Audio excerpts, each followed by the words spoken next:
2 police hanged from bridge in Mexico, 7 killed in shooting. Here's a summary of the article. This copy is for your personal non-commercial use only.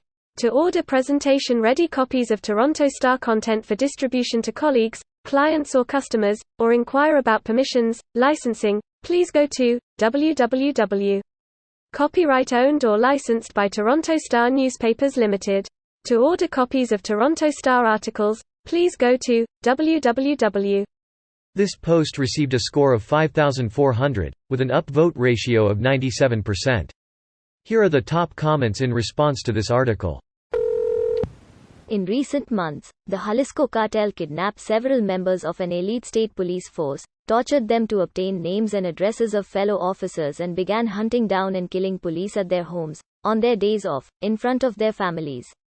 Jesus fucking Christ. I know retribution is a slippery slope, but at some point they need to fight fire with fire. The Los Zetas were formed from elite military deserters. Source. Also the Knights Templar cartel was formed from remnants of La Familia Michoacana drug cartel, which in turn started off as an anti-drug vigilante group that then became its own antithesis. Source. Basically it would probably be closer to fight fire with oil. What? How did an anti-drug police force become strongmen for drug gangs? Money. That, and if you don't, you're a dead man. Instead of being dead, you're the one doing the killing and you're rich. Pretty sure being a sicario is more dangerous than being a special unit police officer in Mexico, cause then you have the police and other gangs after you. By that logic, they're all equally dangerous. If you're a special unit police officer as opposed to a sicario, you've got the gang, cartel you in theory would be in going after you as well. But the reality is, being in a gang, cartel, you know the cops are after you. Being in the police, you can't be quite sure. Greater than by that logic, they're all equally dangerous.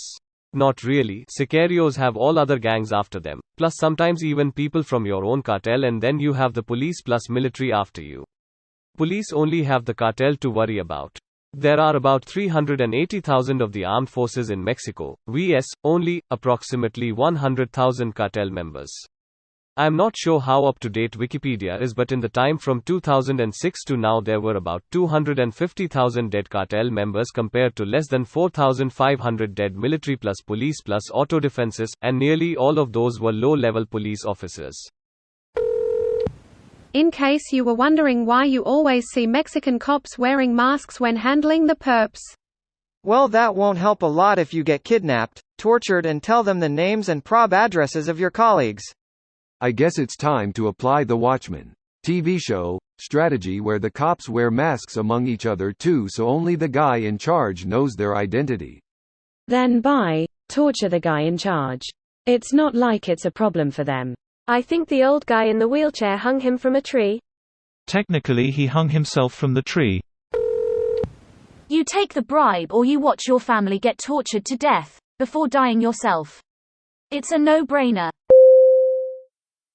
This video was automatically created by Reddit to speech. The article and comments in this video were selected from Reddit according to their upvotes, and any paraphrasing was performed by smmry.com, without any human intervention.